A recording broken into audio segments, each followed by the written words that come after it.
Welcome back, everyone. Last time we were taking a look at some of the developments that happened leading up to the Renaissance, and we left off last time examining the fall of Rome. And today I wanted to connect that discussion to how the fall of Rome actually helps to bring about the Renaissance. And to continue that discussion, I want to take a look at one of the major developments that happened during the Middle Ages and what is known as the Great Schism. A schism is a divide. What happened was Pope Clement V in 1307 decided to move the papacy away from Rome to Avignon, France.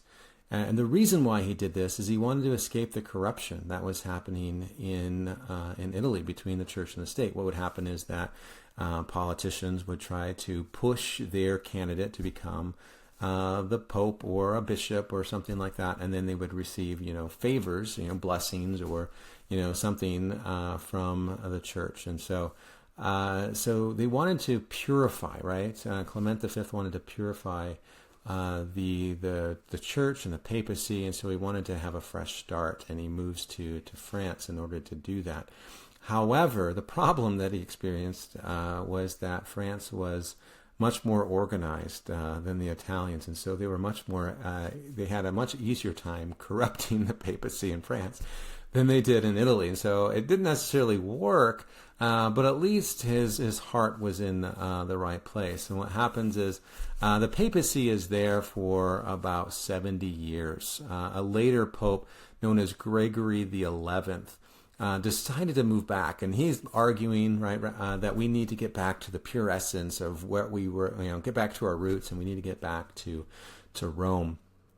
And at the time, right, as he was deciding to move back, there were rumors that the papal castle was barren, and it was being used for livestock, right? So people just kind of saw this as a vacant castle, and they were just using it for, the locals were just using it for what they needed, not really realizing that a pope would ever, come back. And so they actually, had to fix it up in order to have the pope come back there. Well, what happens is in Rome, Gregory the 11th eventually does die in 1378. And then there's a problem, right? There's a problem between the cardinals, because what happens within the Catholic Church is when a pope dies, people cast lots on who they're going to choose as the next pope, and so it's this democratic process. Well, the problem was that the French cardinals, had for the last 70 years had pretty much had the pope's ear, right? So they wanted to elect a French cardinal, right, to become pope. And the Italians, however, the Italian cardinals wanted to elect an Italian pope, right? And so there's this great conflict between them. And what happens is it wasn't really resolved, right? The Italians elected someone known as Urban VI. The French decided to elect their own pope, Clement VII, right? And so what you have here, as you can imagine, you have two now spiritual leaders, and the question is, who do we follow, right? Who's the real pope behind that, right? So it only really caused confusion throughout all of Europe, right? And most people, countries in that, or kingdoms, were aligned with whoever would give them the most advantage. And so if, Pope Urban the Sixth was going to give you more of an advantage, you'd say, the Italian Pope is the right Pope. But if Clement VII was going to give you more of an advantage, then you say, no, it's the French Pope, Clement VII, that is the true Pope. And so this went on, and they decided to try to resolve this in 1409 in what is known as the Pisan Council. And what the Pisan Council did is they came together and said, you know what, we really need to resolve this. And so they said, okay, we're going to elect a pope, right? So they elect John the 23rd. And so instead of, Clement VII and Urban VI deciding to step down, they just ignored the Pisan Council. And so now what you have are three popes. And so there's even more confusion over this. And so finally, a few years later, in 1415, and so this is just 6 years later after the Pisan Council, they meet again, the Council of Constance, and they decide eventually to resolve their dispute. And so this has been going on for over 30 years, right? For about, I guess it would be about 43 years to resolve this dispute. And they decide to elect another pope, right? That's kind of what they decide to do. It seems to be, if it doesn't work once, maybe it'll work another time. They decide to elect Martin V. What they do then at the Council of Constance is they excommunicate both Urban VI and Clement VII. And then they eventually find John the 23rd guilty of heresy and simony and seducing more than 200 girls from Bologna. Not a good guy. So he was forced out and later imprisoned, and eventually his release was paid for. But at this point, the church was pretty much deciding that we need to unite once again. But what happened as a result of this is that Rome fell in more and more into obscurity, right? So the Pope moving away from Rome means that Rome is no longer the center. The Roman Empire falling, that means that Rome is no longer the center. And so what you have is this is a great opportunity for another area, Florence, to rise to power. And so I wanted to take a look at how that happens. Taking a look at the rise of Florence, something I want to talk about is Florence's economy. Florence began to gain money during the later part of the 1300s, and this was as a result of the bubonic plague. The bubonic plague hits Florence extremely early. It hits Florence in 1348. It's actually one of the first areas in Europe to receive the bubonic plague. And for the better part of the century, right, the bubonic plague is going to come in different waves. It's going to hit throughout Europe. It's going to decimate European economy. It's going to decimate the lives of people. It's much more deadly than the coronavirus, which we're dealing with today. Killing about a third of the population, right? So we can kind of connect some of these ideas to today as we're dealing with COVID-19. But this was much more problematic, much more deadly. But the result of Florence getting it early means that they were beginning to recover when other places were just getting the plague. And so by the 1400s, Florence was becoming stronger and becoming more economically stable. So that's going to be a big part of the story. Another part of the story is the constant wars. Europe was experiencing very costly and financially costly and militarily costly wars, such as the 100 Years' War between France and England. And so, for the most part, Florence stayed out of a lot of those financially draining things. And so it was starting to recover. It was starting to become stronger. And as a result, Florence rose to become the leading export of wool and banking, right? So that's where they really get their financial strength from. The result of this is that the merchant class rises to power. So this is a tremendous opportunity for those who are in the trade industry in Florence. And so while their countries are struggling with the plague, they are then able to supply them supplies and able to bank and finance their problems. And they're able to come out of this extremely strong as a result of that, right? Too many people were distracted. So the kings lost sight of Florence, and the local elite, the royal family, what is known as the signores, these are going to be the merchant class, took over Florence.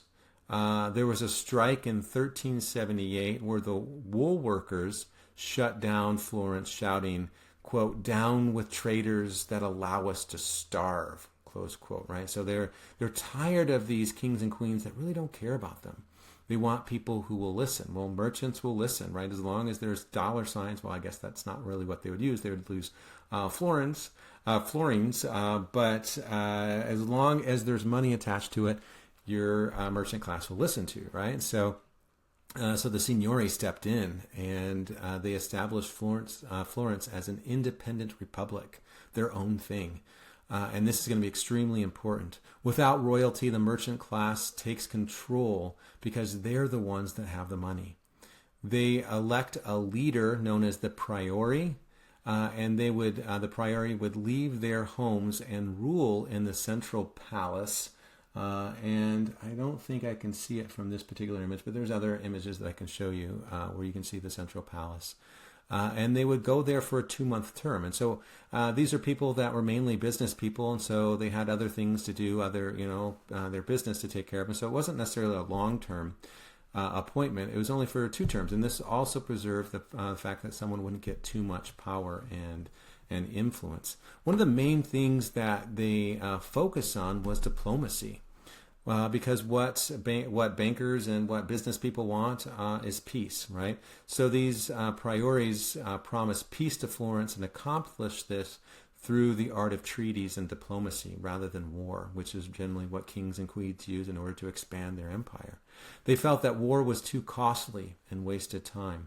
They wanted to make money, so they shifted away from petty political disputes to negotiate peace. One of the examples of this is the Peace of Lodi, in 1454 till 1495 between Florence, Milan, and Venice. And what they came together and agreed was that there was going to be no war between them and that they're going to live in relative peace. And this peace is going to be extremely important for the Renaissance because as they start to see the ideas and start to make sense of the world, artists are going to see this peace and they're going to paint images that are peaceful times.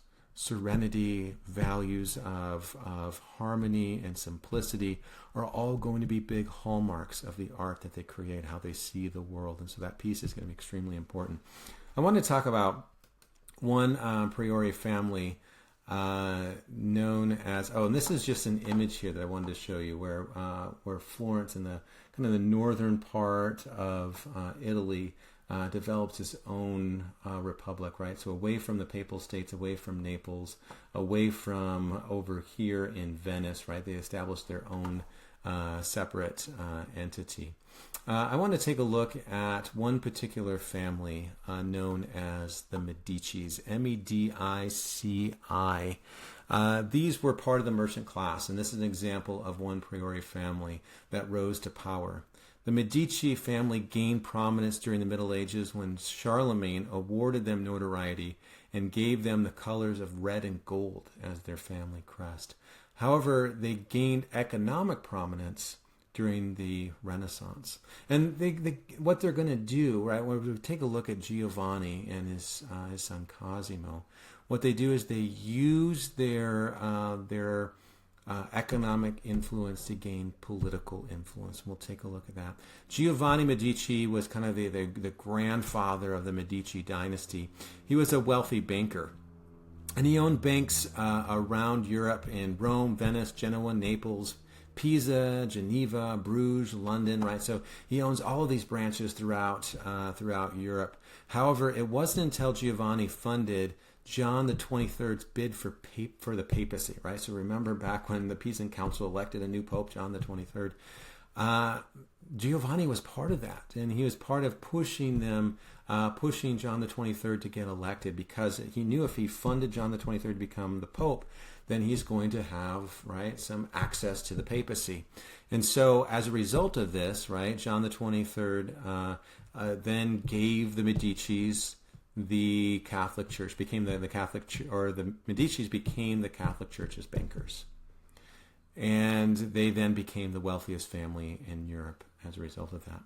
When John the 23rd was deposed and, publicly shamed for all of his, problems that he had, it did hurt the Medicis temporarily because the church decided to use another bank.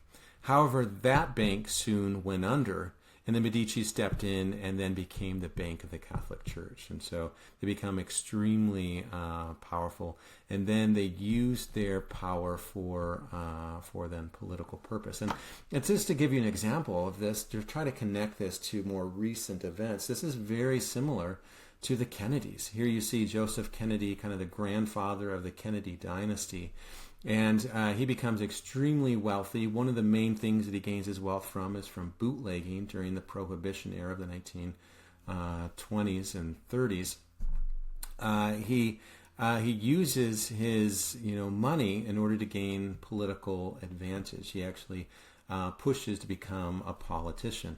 That becomes unsuccessful, and that's kind of an interesting, complicated story. How he actually steps on the toes of FDR, promising. He becomes a diplomat, and he promises England that the United States is going to step in and help them during the war, and FDR is promising, we're not going to get into the war. The United States is going to stay neutral. And so he kind of oversteps his bounds, and he becomes, kind of a political exile at that point. But then he starts focusing on his sons. JFK then becomes, president, and then Robert Kennedy becomes president, or runs for president, and then gets shot. And then Ted Kennedy becomes a senator, and then he runs for president and is unsuccessful. And then Joseph Kennedy III just ran for public office in Massachusetts just recently, and last week he lost his bid. So maybe that dynasty is perhaps over. But I want to take a look at how the Medicis then used their money for this political influence. Taking a look at Giovanni's son Cosimo, which you have an image of Cosimo here on the slide. He used his father's power or influence to rise to political power. One of the major rival families was the Albizzi. They're another powerful, prominent family in Florence. And the Albizzi saw the Medicis as a threat. And so they mounted an insurrection against them. Right. However, these were kind of business people, so they don't necessarily do this with, military, right? They try to do it. These are kind of white-collar crimes. So they summoned Cosimo to the town hall, and then they surrounded him in 1433. He sensed that something was wrong, so he moved his money out of Florence to Milan and Naples, to the other kind of branches that they owned. They tried him. The Albizzis tried him for treason, and the reason why, or the evidence that they brought, is that, look, they have branches in Milan and Naples, they have branches in Florence, they have branches in Belgium. They're funding all of our enemies, the Medicis, and so we need to get rid of them, right? And so that was the argument that they made against Cosimo. So they put him on trial, and then they gathered people in the streets. And it's kind of interesting that they gave them a black and white tile, and then they'd have someone go around in a bag, this kind of velvet bag, and collect them. So you're casting lots whether you think Cosimo is guilty or not. And so a white tile in the bag means the black tile in the bag said that you believe is guilty.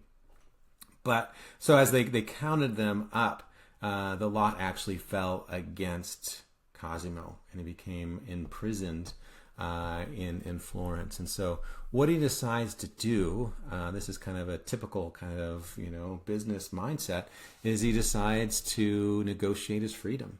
He bribes a couple of guards with a large sum of money, and he sneaks out in the middle of the night.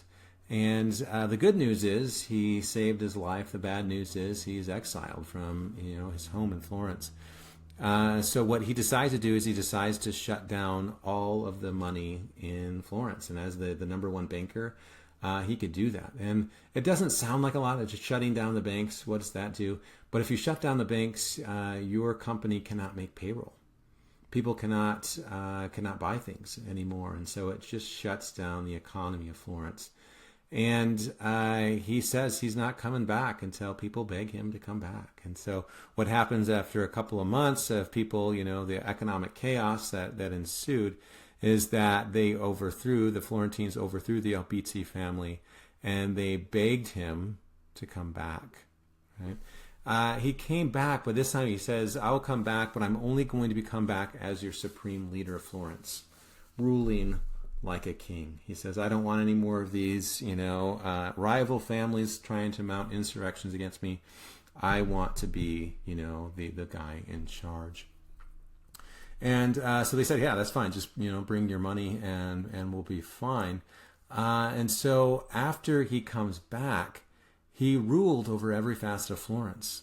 He would cut off people's faces for any rebellion because it showed a loss of face and was a public humiliation. So when you lose face, that's where that term is coming from. He also had ties to the papacy. And if people could not pay their debts to him, he would have them excommunicated. And so now if you don't pay your debts, not only will you suffer in this life, you're going to suffer in the life to come, which has a lot of weight to it. The church had a large line of credit from him, and he opened his banks, and businesses started to boom. Now his banks were even wealthier in the world and have even more power and influence. And so what I want to argue to you, though, is there would be no Renaissance if it wasn't for the Medicis, because what he does next is extremely important. Cosimo says, I need to give back. And so he focuses on patronage. Patronage is, just in simple context, is the paying for art. And so he gives 600 florins a year to his city to build and to develop art, which is about $90 million today. To develop art, which is kind of interesting, right? As we think about that in the United States, a lot of times art is kind of looked down upon. Why do we need to fund these things? These are just frivolous, right? But he didn't see it as that. He saw it not only as a way to preserve his legacy, but it's also a way to preserve the legacy of his people. That people are going to be appreciating and valuing these artistic developments for the next several centuries. And he was right? And so the number one thing that he started to fund was the Florence Cathedral, as we see here, right? So the number one thing that he felt obligated to do was to finish the dome. And that's really, we're going to pick up our discussion when we take a look at art. Cosimo says, I will never be able to give God enough to set him down in my books as a debtor. And I think that's the perfect quote for a banker, right? As he kind of sees the world through banking terms, he sees his testimony, he sees his obligation through, a banker's mindset. And so he suggests that it's his duty to give back to God, to give back to his people. And so he starts to fund individuals like Brunelleschi and Donatello, which we're going to take a look at as we start to study the artists. He put up with a lot of wayward and rebellious artists in order to get better results. Brunelleschi, for instance, was a former monk that turns to art and philandering women. So he was a womanizer. But Cosimo didn't care because he liked the results that Brunelleschi was able to get. Donatello, there's bigger ideas that he believed were important. That culture and the development of intellect and creativity were extremely important to him. Taking a look at his grandson, I want to take a look at another Medici, Lorenzo Medici. What he does is he further expands the power and influence of his grandfather. Right? He began a system of favors, right? If you do this for me, or if I do this for you, if I help you out this, you'll owe me one later down the road, right? And so he develops this system of favors that allows people to see him as an important, as a person of the people, someone that they care about, and so he had this great esteem within his community, which increased his wealth, increased his influence.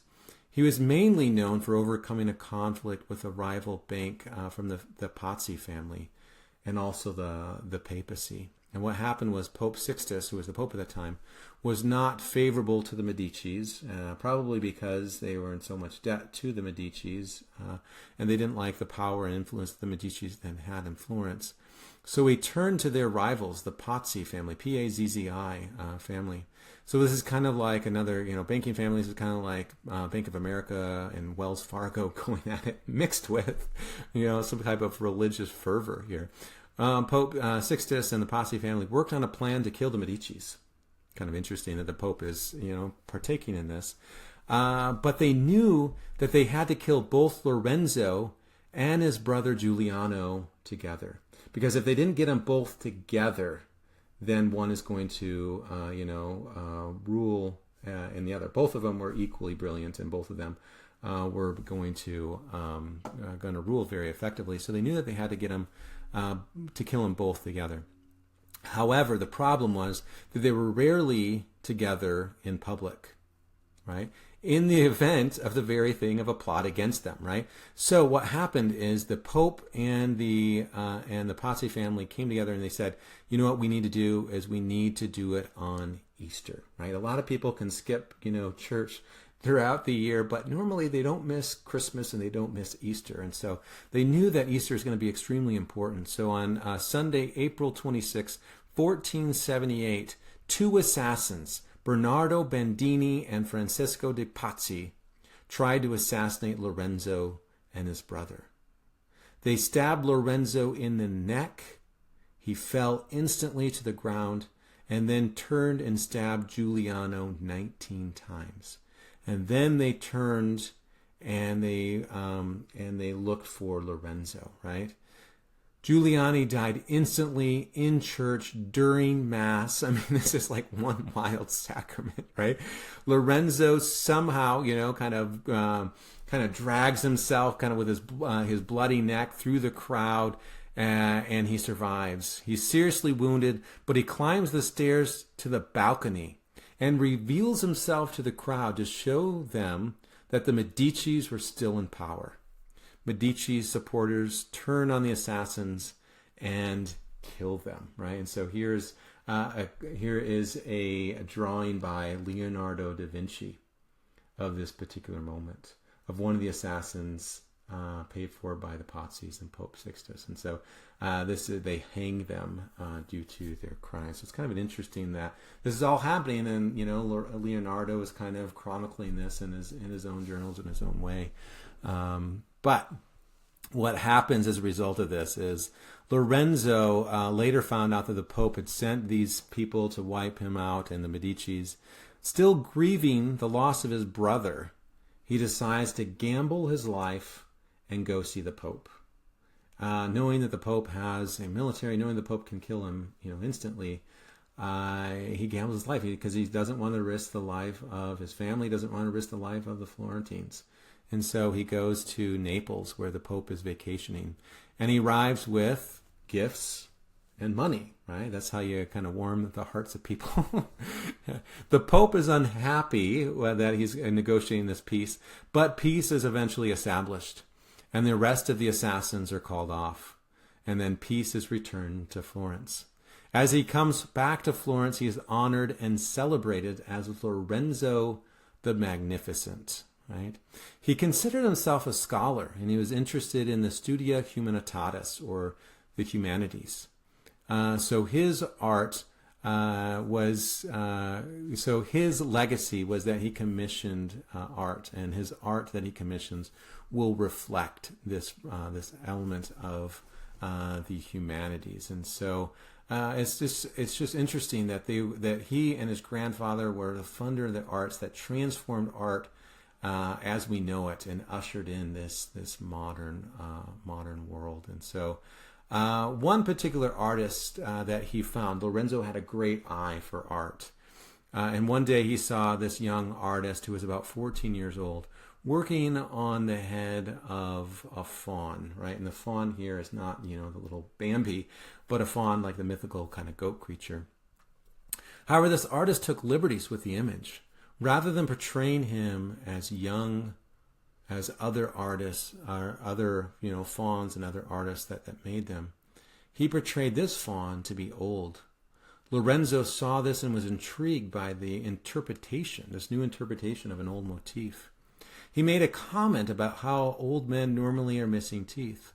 The young artist, shocked that someone so great as Lorenzo the Magnificent would take time to look and comment on his work, he immediately took a chisel and knocked out 2 front teeth. The next day, Lorenzo was surprised how much care went into this. Right, and I wanted to show you the image of what this looked like. Right, because he didn't just leave the chipped edges. The artist smoothed them to make them look realistic. He immediately asked this artist to come to his palace and lived with him. The young artist would be surrounded by all the new ideas and have access to the world of riches. Only the best was going to be in store for this one. He would become one of the greatest artists of the Renaissance and perhaps even in Western history. His name was Michelangelo, and he was going to be trained under Ghirlandaio. And we're going to take a look at his art and how he's raised as a son by Lorenzo, and how he has access to all of these ideas of the humanities, which we'll take a look at next time. And he then uses these ideas as part of his art.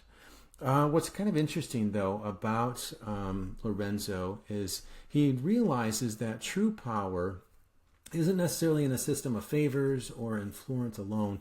True power comes with the Catholic Church. So in 1492,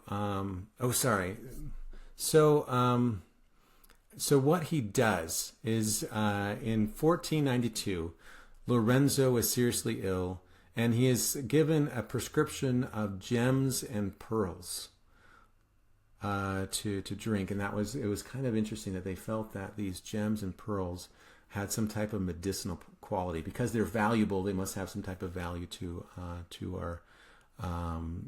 ourselves. But as he's kind of lying in his deathbed, he realizes, right, that his legacy needs to continue on through the Catholic Church. So he pays for his son Giovanni at the age of 16 to become cardinal. Giovanni would later become Pope Leo X, who, like his father, sought to expand his power. And we're going to take a look at Giovanni and also his brother.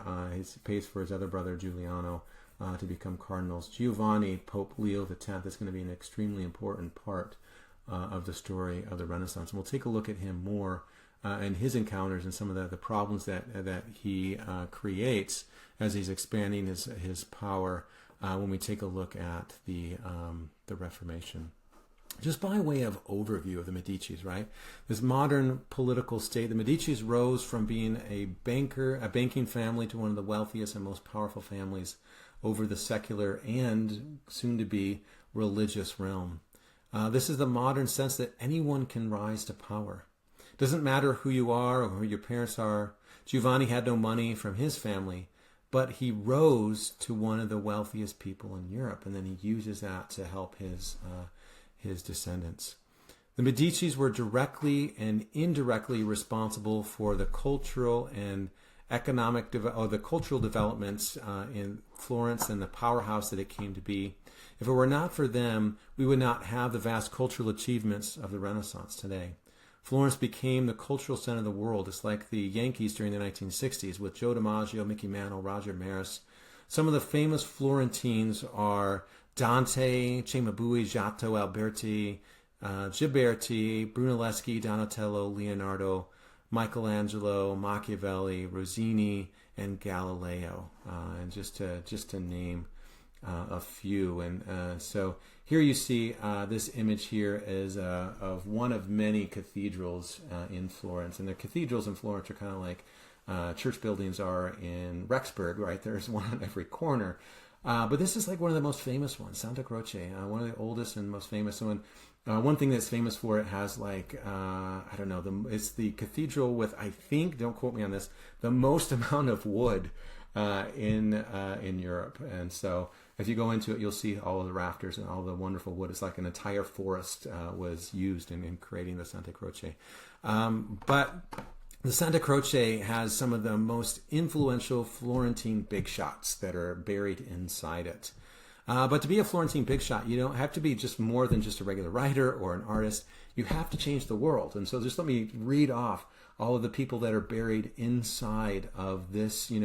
Florence is a small town. It was a small community, all right? It was constantly overshadowed by Rome. And now here are the big shots that are changing the world. Here's who's buried in the Santa Croce: Dante, Alberti, Galileo, Ghiberti, Machiavelli, in Michelangelo, right? So to me, after the resurrection, this is going to be the first place I go, because these are all the big thinkers where they're going to be. So I want to go and hang out and talk with them. The question is why Florence became such a big player in revolutionizing art and culture, and the answer to me, I think, is money, right?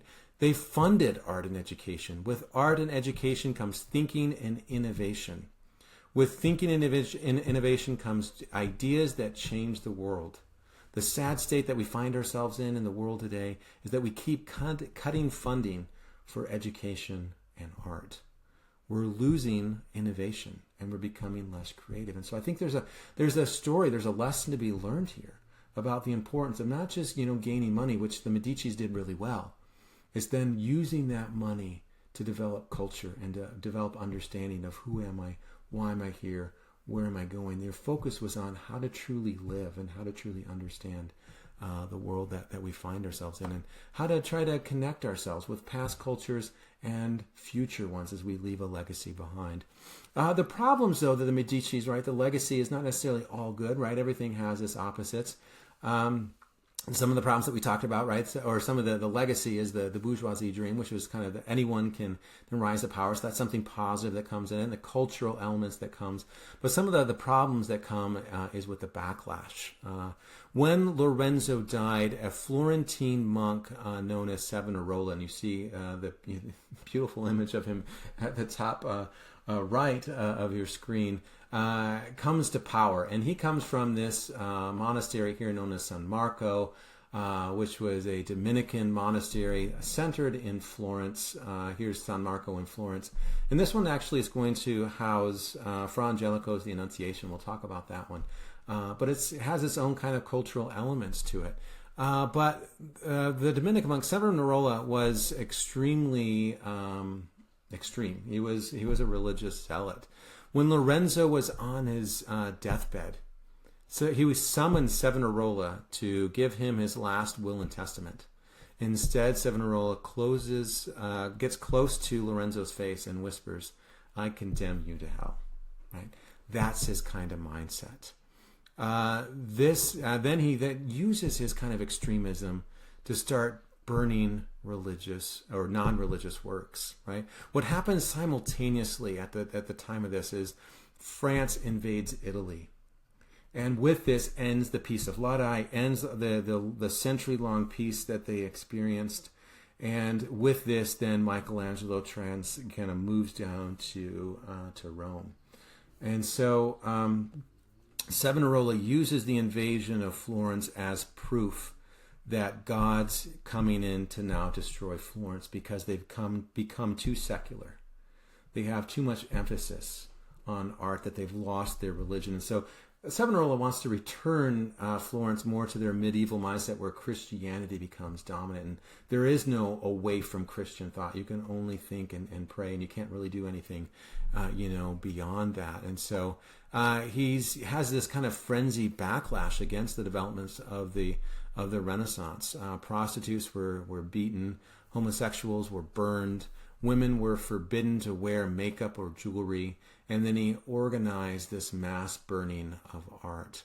Michelangelo became kind of concerned with this, fearing that he was venturing too dangerously close to sin, being surrounded, right, as Lorenzo kind of gives him access to these, studies of, these other ideas. He believes that he is going to, be in trouble. His immortal soul is going to be in trouble. And so his secular ideas, he felt that it were leading him astray. And we're going to see this in his works.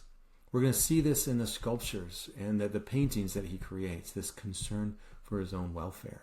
And it really starts here with Savonarola and his extreme preaching and denouncing people for having different ideas. Botticelli, another artist, Botticelli, joined the frenzy out of fear and hurled his own paintings into the flames. And so a lot of the art of the Renaissance was burned during this time. We still have a lot, right? But a lot of it was burned as well in this kind of iconoclasm of burning these images. It would become known as the bonfire of the vanities, right? Another problem arose with Leo X, right? Giovanni Medici, the son of Lorenzo. who wanted to expand the wealth of the papacy by selling indulgences, which causes the Reformation that we'll explore more next week. And so, but I mean, as the church is, we'll talk about how the church is becoming bankrupt. And so as a banker, Giovanni says, hey, let's raise revenue.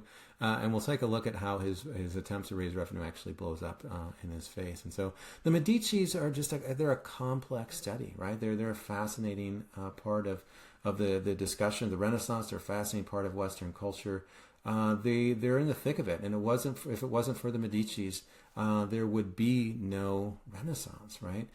Just to kind of finish the story of Savonarola, right? He becomes so extreme. This is the city hall. This is the Palazzo del Vecchio in Florence, and this is where the Medicis would stay. This is the center where people would come and they cast their lots against Cosimo, whether he's going to be guilty or innocent. And interestingly enough, this is where Savonarola was burned. What happens with Savonarola is he believes that he's so powerful that he starts to even condemn the Pope, and he starts to question the Pope's authority. He says, who elected you to become the voice of God?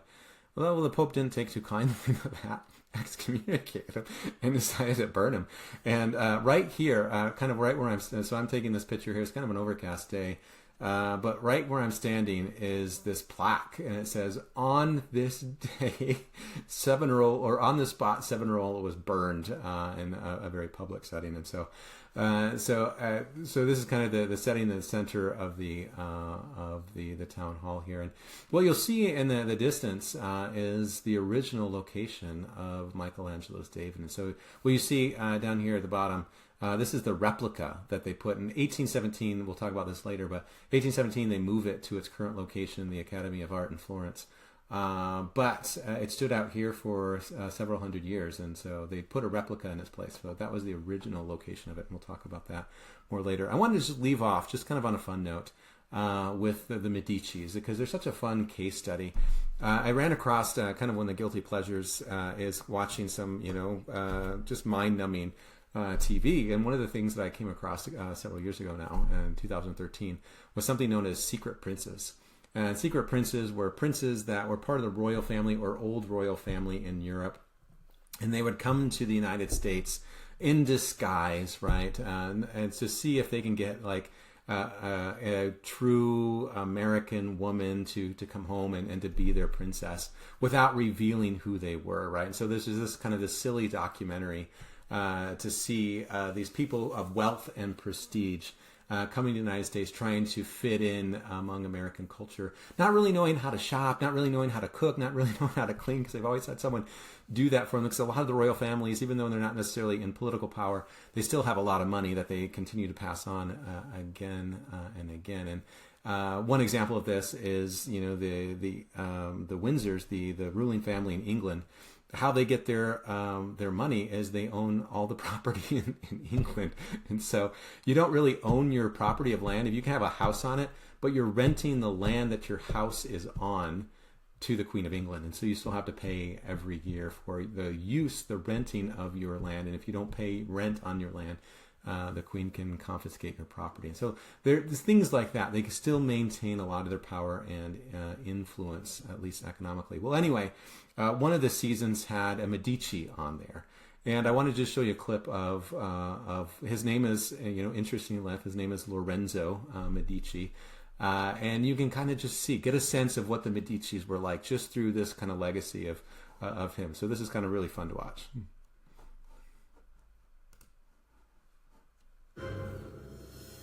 And you kind of tell immediately, you know who Lorenzo is. Lorenzo Maria Raimondo de' Medici in Campitelli di Calabria.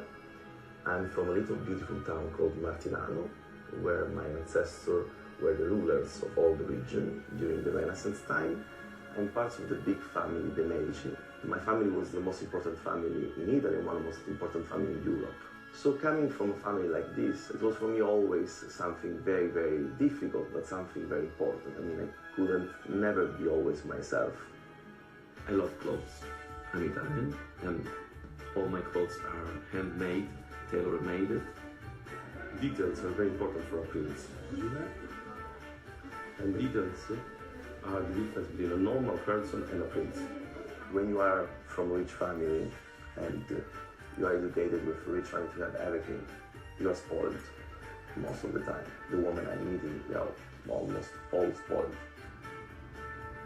Why go undercover in Austin, Texas? I think that it's something that every person should try in life, to be another person with another name in another completely different environment. It's not bad, eh? It's not bad. At home I'm used to my tailor clothes made specific for me. And now here I have to use used clothes from somebody that I don't know what he was doing with his clothes. I can't get used to it that I don't have money with me. It's really awkward. So can I pay this? In total of 1616. Guys, it's 16 euros. Not together. Together, right? Yes, not together. No, sir, we can accept it. Don't worry about it. This man gives to me $3 without knowing me and with beautiful eyes and beautiful heart. And I felt so embarrassing, but really I think that American people has the most generous people in the world. So you get a sense of the Medicis a little bit through that, bringing kind of history alive in the present day. And it's a cute show. If you haven't seen it, if you can find it somewhere online, they canceled it, I think, after like the third season or something. But really interesting to take a look at. Just kind of a side note to this, my wife accompanied me to Europe last year as we did the Europe travel study. And she had to go home a little bit earlier to her job. And so she left when we were in Rome. And she went to the airport, and interestingly enough, she saw Lorenzo. She recognized him from the TV show that we would watch, and so she thought that was pretty cool, kind of bringing things a little bit together. All right, just to leave off here with a couple of sample questions from all of the content I gave you. So again, I mean, these aren't going to be, the ones that are exactly on the exam, but they'll be like unto the ones that were on the exam. Giovanni Medici helped to fund this pope during the Pisan Council, which later made the Medici family one of the wealthiest in the world, right? So is it Pope Sixtus? Is it Pope Leo X, Pope John the 23rd, Martin V, or was it Pope Francis, right? So something to think about, right? So I'm not going to necessarily give you the answer. I want you to think through it.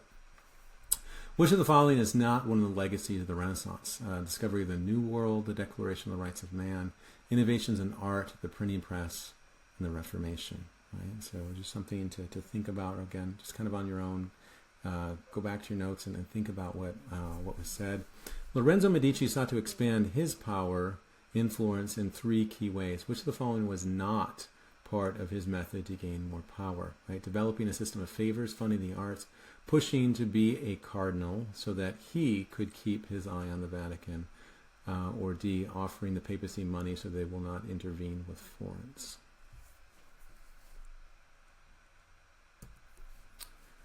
All right, 2 assassins tried to kill Lorenzo and his brother on this Catholic holiday: Christmas, Fat Thursday, Ash Wednesday, Easter, or All Saints' Day. And then the last one, Florence was known for these 2 trades that made them economically powerful: wool and banking, leather and banking, silk and leather, leather and wool. All right, so we'll leave off here. Next time we're going to take a look at the intellectual developments, how the Medici started to fund education, and education then spawned this new excitement about how we see ourselves within the world. So we'll take a look at that next time.